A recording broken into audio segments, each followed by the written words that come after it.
السلام علیکم اسٹوڈینٹس، میں آپ کی اسلامیات کی ٹیچر ہوں۔ اسلامیات لازمی کی بک اوپن کیجئے گا بیٹا، پیج نمبر 65۔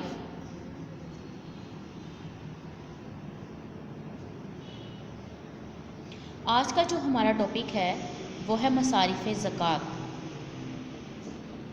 مصارف جو ہے وہ مصرف کی جمع ہے جس کے معنی خرچ کرنے کے ہیں۔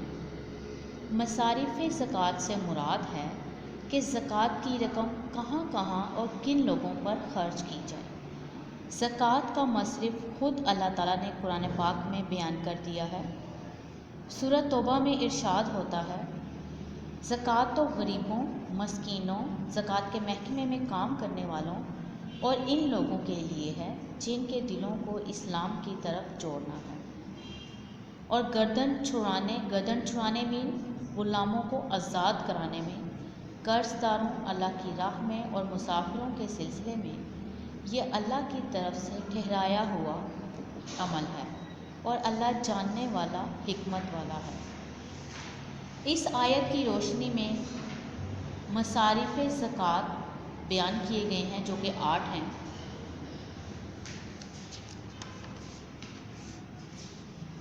نمبر 1، فقراء۔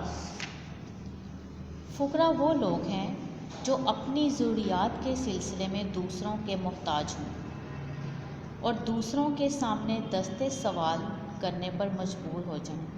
زکوٰۃ کی رقم سے ان کی مدد کرنی چاہیے۔ دوسرا کیا ہے ہمارا؟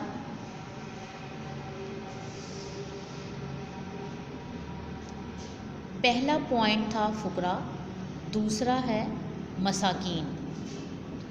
مساکین وہ لوگ ہیں جو 2 وقت کی روٹی کے لیے دوسروں کے محتاج ہوں اور دوسروں کے سامنے دست سوال کرنے سے، جو دوسروں کے محتاج ہوں لیکن اپنی خودداری کی وجہ سے دوسروں کے سامنے ہاتھ نہ پھیلائیں، ایسے لوگوں پر زکوٰۃ کی رقم خرچ کی جا سکتی ہے۔ قرآن پاک میں ارشاد ہے، تو ان لوگوں کو ان کے چہروں سے پہچان لے گا، وہ لوگوں سے لپٹ کر سوال نہیں کرتے۔ تیسرا ہمارا پوائنٹ ہے عاملین۔ عاملین جن کے زکوٰۃ کے جو محکمے کے ملازمین ہیں، وہ لوگ زکوٰۃ کے محکمے میں کام کرتے ہیں، ان کی تنخواہیں زکوٰۃ کی رقم سے ادا کی جا سکتی ہیں۔ اس سے ظاہر ہوتا ہے کہ زکوٰۃ کی وصولی اور تقسیم کا کام حکومت کی ذمہ داری ہے۔ چوتھا ہمارا پوائنٹ ہے تالیف قلب۔ تالیف قلب دلوں کو جوڑنا۔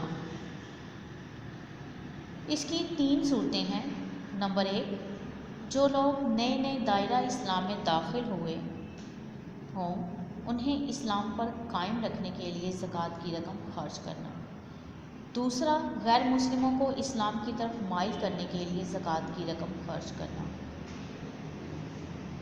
تیسرا پوائنٹ ہے کفار کے رئیسوں کو اس غرض سے رقم دینا کہ وہ اپنے ملک میں رہنے والے غریب مسلمانوں کو تنگ نہ کریں۔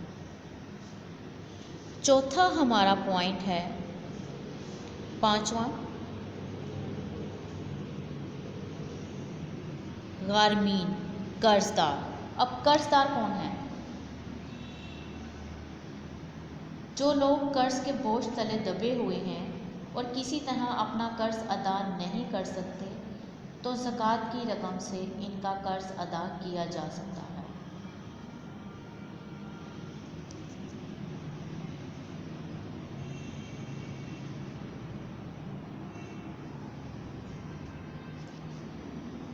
ساتواں پوائنٹ ہے ہمارا فی سبیل اللہ۔